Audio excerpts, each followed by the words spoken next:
This is James Lupton, delighted to be joined with three-time heavyweight world champion, the first ever Southpaw heavyweight champion, and 2024 Hall of Fame inductee, Michael Moorer. Michael, first of all, how does all that sound? That's a hell of an accomplishment. Yeah, it's a great accomplishment. I'm very pleased with myself and for all the people who supported me over the years. Absolutely. I want to take you right back to the beginning. I want to go back to the origin of how you got into boxing. And I believe it was your grandfather. He was a New York Golden Gloves champion and he sparred the likes of Archie Moore, I believe, as well. How much of an influence was he on yourself? Well, he is my influencer. Just being around him, doing yard work, gardening, and I wanted to be around him. He was teaching me, so I wanted to be around him. And once I found out he was leaving at a certain time, I got witty and started finishing my work earlier so I can go with him. Is he the reason that you started boxing? Oh, absolutely. Yes.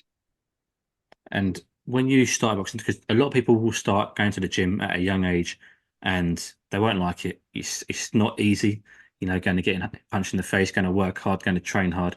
Why for you did you enjoy boxing and why did you stick to it? I don't know why I stuck with it.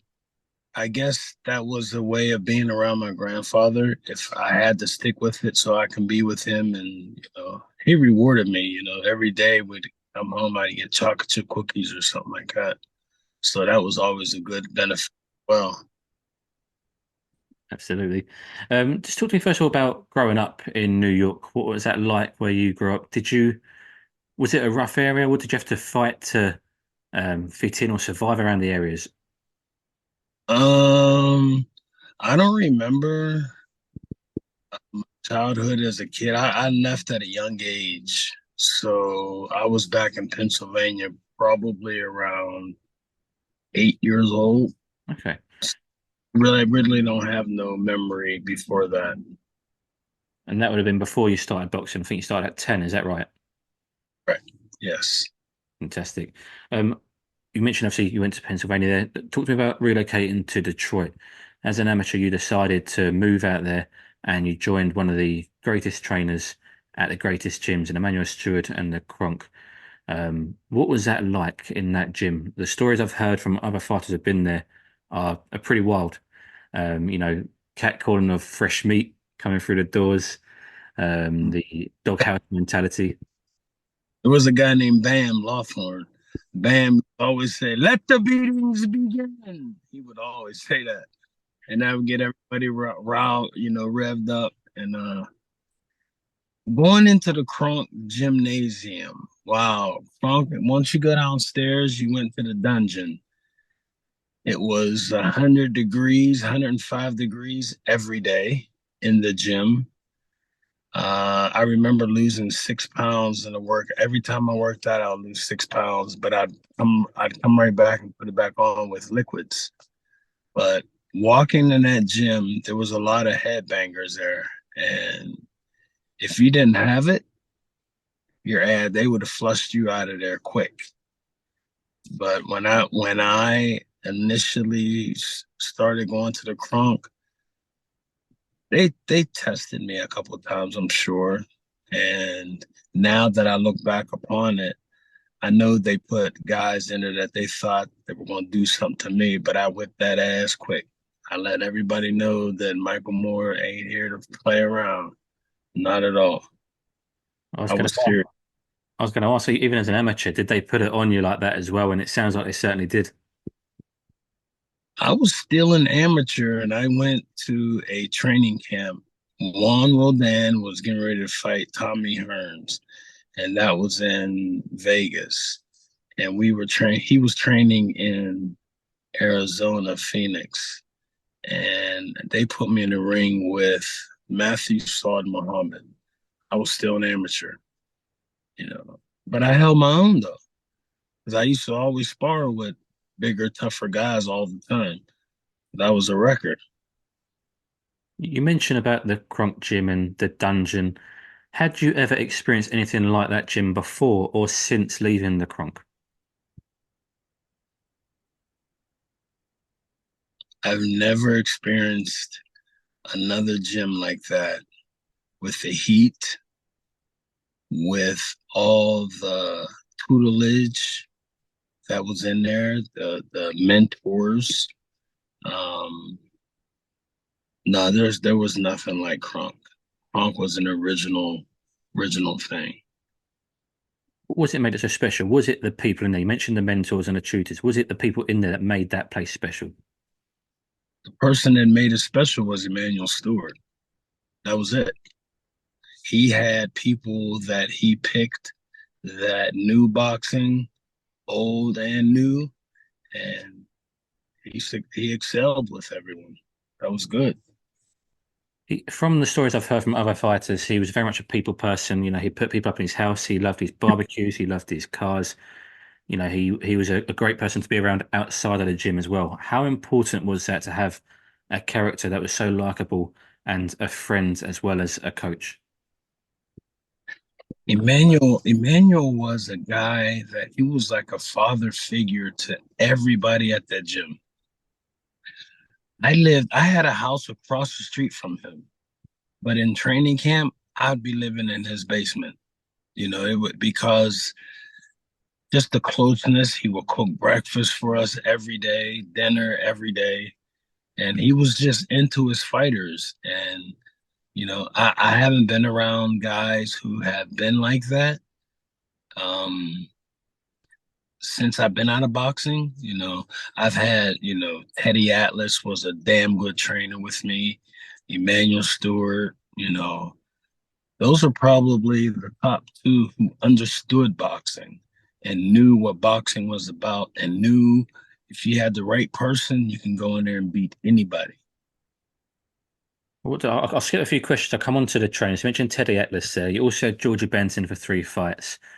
So by this point, when you were with Teddy Atlas, you've had three brilliant boxing brains and also personalities. Teddy Atlas, again, from the stories I've heard, can be quite hot-headed, completely different persona to a Georgie Benson or an Emmanuel Stewart, at least from the stories I've heard. What was it like to work with those three, and how do they contrast, and how does that benefit you as a fighter to work with people who are so different? Well, those three guys they're they're totally different people. Hmm. So you can't compare them at all. That'll be dumb as hell to try to compare them. If anyone tries to do that, they don't know boxing. Emmanuel was a technician. Um, Teddy was a philosopher. Georgie Benton was a tried and see if it worked type of guy. Um, they all had something special that they brought to the table that made me a better fighter. Um, they're so different in so many ways. I don't see how people would try to compare the three. That's the dumbest shit in the world. You don't do that. You can't compare them three. Three different eras and they're three different styles. So you can't compare them. Not at all. But how do they benefit you from having such different, you know, training methods, different people, different characters, personalities? How does that help you shape the fighter you became? Well, I won a championship with Emmanuel Stewart. I won a championship with Teddy Atlas. So that goes to tell you they know the game where they knew the game like I know the game now. I'm one of their philosophers where I'm in depth, where things happen, how to do things, how they taught me, I'm able to teach that way. You mentioned that you won championships. Let's start with your first one, the WBO Light Heavyweight World Championship. What was that feeling and the emotion like getting your hand raised by the referee for the first time as a world champion?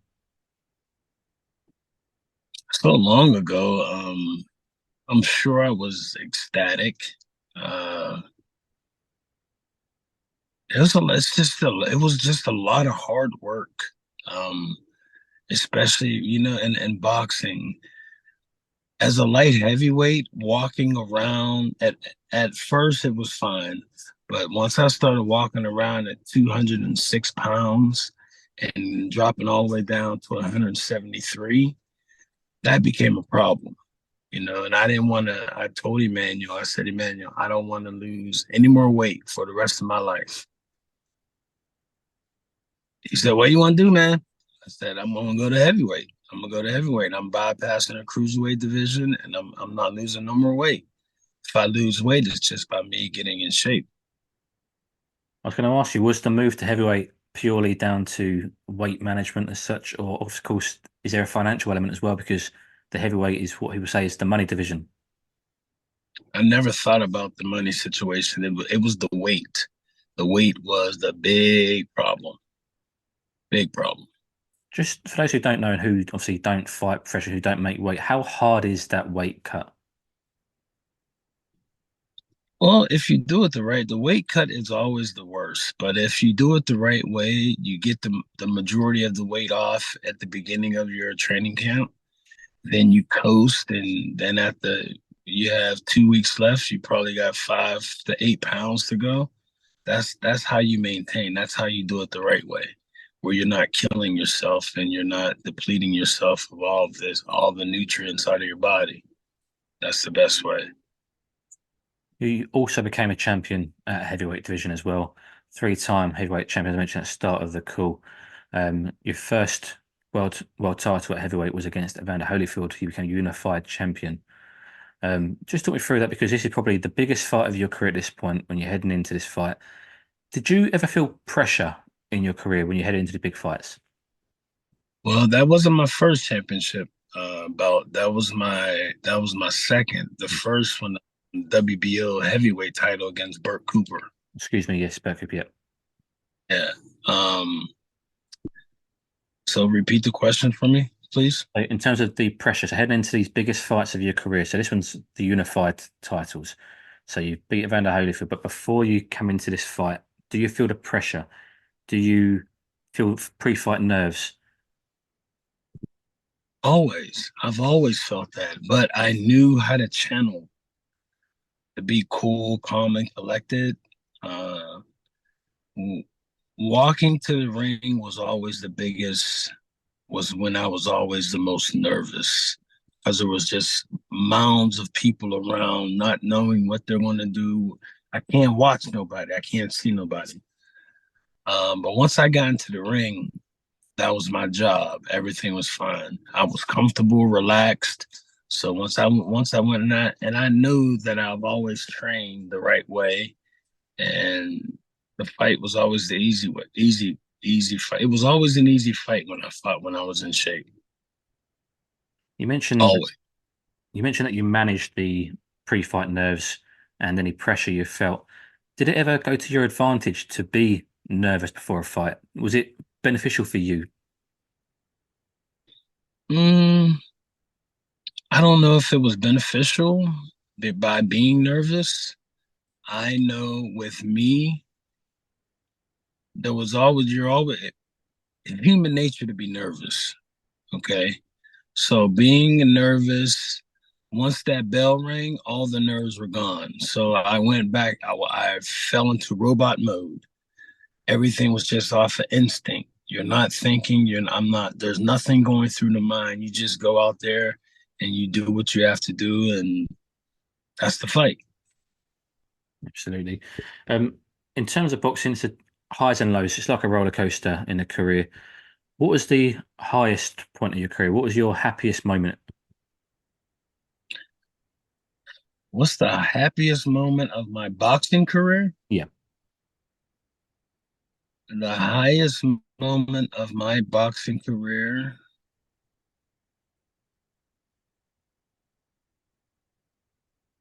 I don't know if there was all there was I don't know if there was high points. There's always a high point in everything, but there's always something that knocks it down. So can't really say what's the high point because there's always something negative that's going to bring it down, you know? Would you say you felt the negatives more than the highs? No, I felt the highs at first in my career before I found out about the other stuff.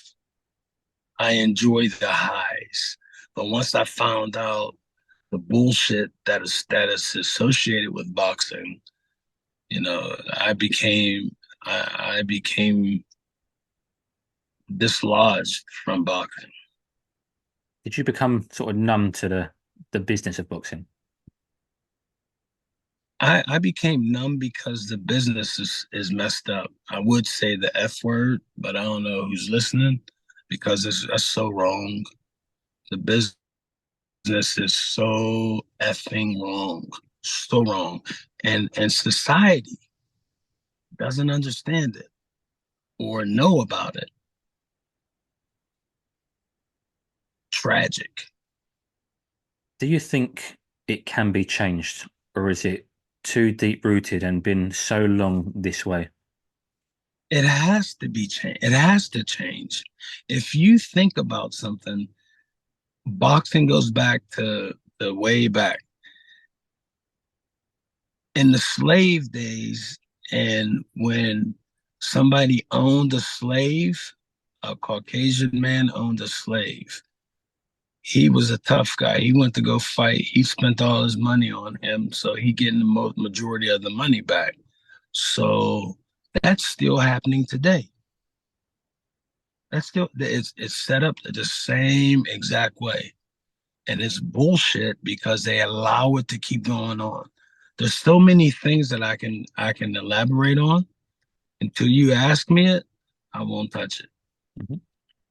Well, what we'll do, Michael, we'll move on from there, and I want to go on to the loss of George Foreman. Now, rather than talking about the loss itself, I want to talk about the mindset and mentality of yourself as a fighter in terms of coming back from that and having the motivation to push on and continue to get back to champion.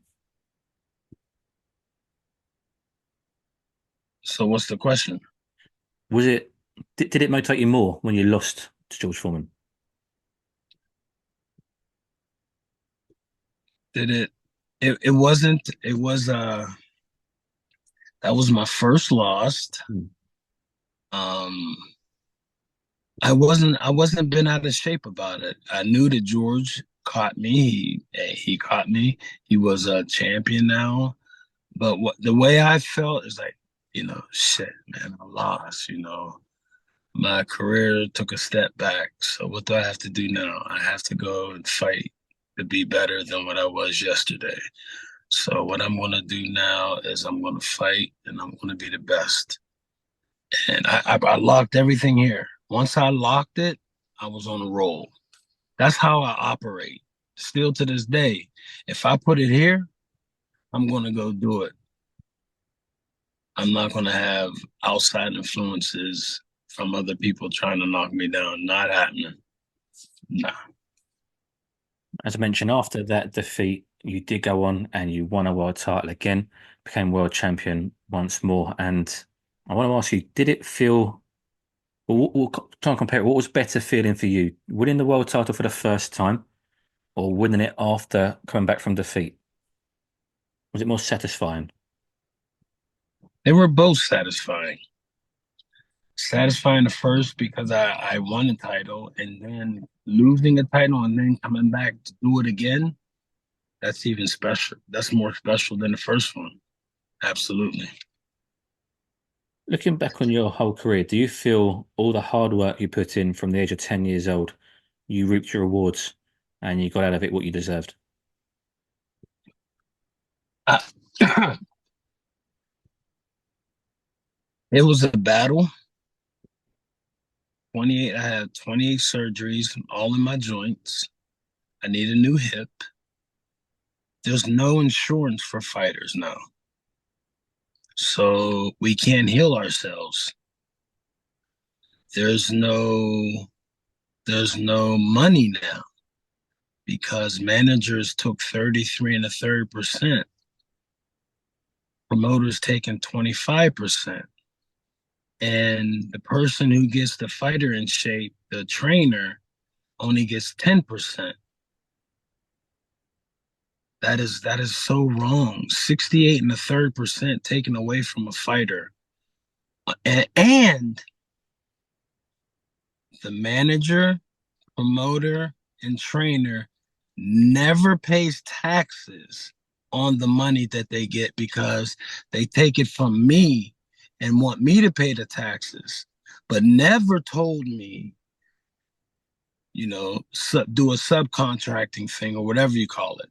They never explain that to me, but they explain, yeah, well, I have to take my 33 and the third. That's the most ignorant shit in boxing, in any sport this day. If boxing has to come to a halt, it should. I'm a watch. By the time I get to the Hall of Fame, I'm established a boxing union. There needs to be a super heavyweight division, and I'm not knocking anybody on anything that I'm saying. It's just that what I see, the boxing game is being taken advantage of. You have commissioners in every state. For what? For what? You don't need a commissioner in every state. You're just making money. These belts that all these fighters fight for, the belts are not gold. Why are you fighting for? Why are you paying a sanctioning fee to fight for a belt that's not even real? Because the person who invented the belt is getting the money. They keep using the boxers, and the boxers are being taken advantage of, and they keep getting used and used. It's going to have to go to the government where the managers, promoters, promoter needs only take 10%, because if you're a promoter and a good one, you're getting your money from the gate. You don't need no 25%. A manager, there's no way in hell you need 33 and a third, 25%. That's it. The trainer should be getting 20%. That's the guy who should be getting it. And a lot of people are going to, oh, why are you talking about it? Why? I don't give a damn. It's what needs to be said. Boxing, you can't keep letting boxing go on like this. If boxing keeps going on like this, all boxers are going to be broke. I'm broke. All the money that I've made and all the money that was taken from me, there's not one person that was on my team, my management team, that said, "Hey, Michael, you need some help? I can help you do this." Bullshit, because I was that slave back in the day for them. I see you're very passionate about this. How Oh, I'm broke. All the money I've made, all the accomplishments, that is just totally wrong. There's no health insurance for fighters. There's no union where we can shut the boxing shit down. All these commissioners in every state, you know, they have the biggest boxing hall of fame is the International Boxing Hall of Fame. I see, but all these belts aren't worth shit. They look pretty on TV like gold. They're not gold. They're not rubies, diamonds, pearls, emerald. They're not, none of that. But paying a sanctioning fee, $200,000 for what? The fuck out of here. It shouldn't be allowed. Why is Nope. there no union or health insurance or pension fund for boxers? Boxing has been around for so long. Why has there never been? Because it's been spoken about before. People have said it needs to be put in place, but why has nobody actioned it? Because people talk about it and then they other people knock them down and talk shit on them because they're taking money from their pocket. They're taking money out of their 33 and the third. They don't want that money taken. Nah, not at all. They don't want that taken. Let the fighter get 33 and the third, and they get the. I don't understand this. See, when I fought, I didn't understand it. excuse me. But what it comes down to is, say for instance, $10 million. You got to pay taxes. That's probably 39% on taxes. Then you could take 68 and a third. You're left with probably 1.3. Then you got to pay the whole training camp expenses. Then you have to pay when you're in Vegas or your final destination. You pay for that, not the manager or the promoter. You put the fighter pays for it because they never taught the fighter that they can make money off of if they do this or that. They don't do that. That's wrong. That's criminal. Taking money off of fighters and not paying, that's criminal shit. We'll see what happens. Absolutely. You mentioned obviously you're planning to get this uni up and running before Hall of Fame induction that is in June. Just talk to me about the Hall of Fame being inducted into that and getting that recognition. How much does that mean to you? Does it make you proud? You know what? The International Boxing Hall of Fame, that's the best you can get. I at first when I went there, I've been there several times. I never really understood it. I never thought of me ever being in the Hall of Fame because I never thought I was on that level. After the years of being retired, and people will say, well, Michael Moore needs to be inducted into the Hall of Fame. I got caught up in that. So, oh yeah, well, how come I'm not in the Hall of Fame? I never understood it. Now I understand it because it was so much time has elapsed over the years. I understand that it's for the elite, people who have made achievements in boxing and that have made, a mark. I made a mark, and I'm I'm ecstatic. It's uh it's the best gift that boxing has to offer,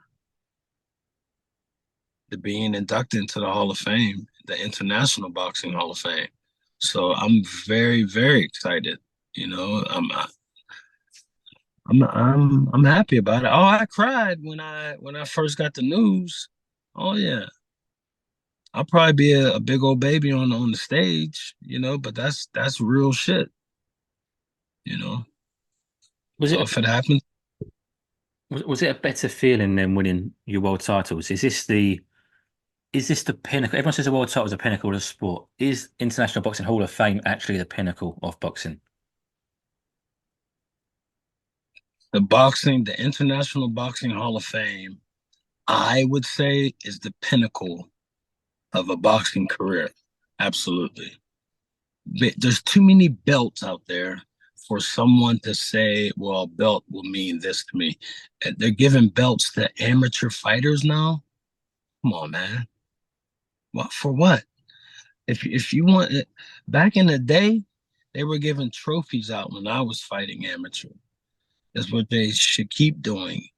To work your way up to receive a belt as an accomplishment when you're good. Don't just keep giving these belts out for your recognition and the money and all that. Not cool. Not cool at all.